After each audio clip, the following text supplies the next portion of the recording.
There's all kinds of interesting things you can do once you have your data in a GIS. And today I want to talk a little bit about some of the basic queries you can do to really pull interesting information out of your spatial data once it's in a GIS. We're going to talk about three things. Aspatial queries. So these are kind of like database queries that you could do with data even if it didn't have even if it wasn't mappable, but it's extra cool because it is mappable. We're going to talk about spatial queries. So these are queries that require a mappable component to your data. And then we're going to talk about one way of summarizing your data in a spatial aggregation. So aspatial queries are the queries that you typically will apply to attribute data. So these are queries that are similar to any query you would do in a database. So if you had, say, data on census, you might ask to query income ranges, or you might ask if you had housing data to query the price of houses because you're just interested in looking at a particular price. If you're on Zillow, say you're in the market for a house or a place to rent, and you're on Zillow and you say, okay, I want a 2-bedroom house that has, that's under $200,000 and has 2 bathrooms. Those are all aspatial kinds of queries that you might do. So you have probably also used aspatial queries if you're looking at a bank statement. Maybe you're trying to look at the sort of category or amount of money that you spent. When you're booking flights and you're searching by date, that would be another good example. Or even if you're looking for a movie to go see and you're comparing start times, all those attributes are different kinds of aspatial queries. But the cool thing is that when you do it within a GIS, you can query something aspatially, but the location of your selection will show up. So this is kind of like if you're looking in Google Maps and you're like, find me restaurants that are Mexican style restaurants. And so it'll show you the location of all the good places to eat Mexican food, for instance.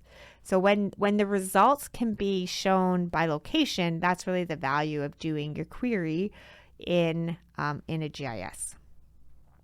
So let's just also think about an example where we might think about income and census data. So you could do a query where you are looking at census districts or census blocks, and you say, okay, let's query all the locations where the average income ranges between $70,000 and $90,000.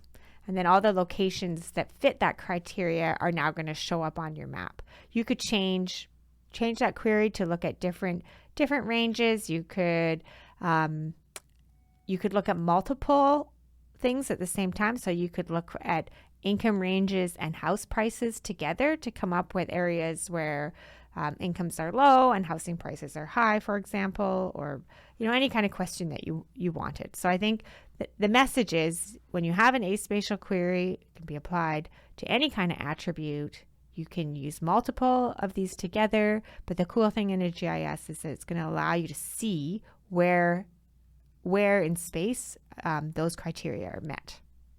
So the second kind of queries are spatial queries, and these are things where you really have to have your data already put in a map. So when you query on Google Maps and you say, find all restaurants near me, that is a spatial query because near requires some kind of geographic definition.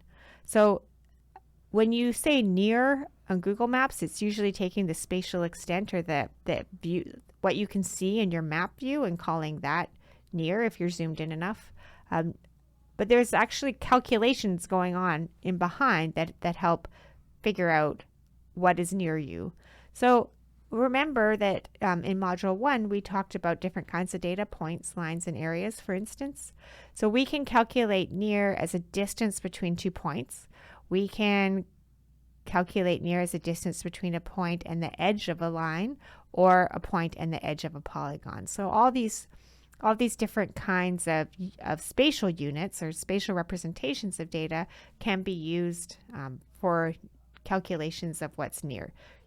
Usually if you're calculating near, you have to have a threshold. So What is near me might be different if I'm in a really dense urban area or a rural area. So there's some consideration of how you define near, but it does require some kind of calculation of distance between things. There's other ways that you can do spatial queries, and one of the most common is called an intersect. So this is where we might have a road layer, and we say intersect it with a polygon. So find all the roads in my census district is a kind of spatial query that we might have. And then the output is that the road network locations in your census district. So if you had the query that said, find all census districts that have an average income between $80,000 and $100,000, okay, great. Now find all the roads that fall within those selected census districts. That is one way that we can query data. So you can do those spatial queries for points, lines, or areas, just depending on what kind of data you're looking at. So sometimes when we have two layers of data, we also want to summarize one by the other. So in this case, you're going to summarize points, which represent crashes, by polygons, which represent regions or census units. And so here's just an example of where you might have two layers. One, it could represent anything, restaurants, hospitals, schools, and you might be interested in counting up, for instance, if it was schools, the number of students in all of the schools within a neighborhood or region. So if you have a polygon layer that represents a neighborhood or region, you can store in that polygon the sum or the average of the attributes associated with that point. So I hope this is starting to give you the sense that it is really the integration of multiple layers of data that provides you a lot of power when you do GIS analysis.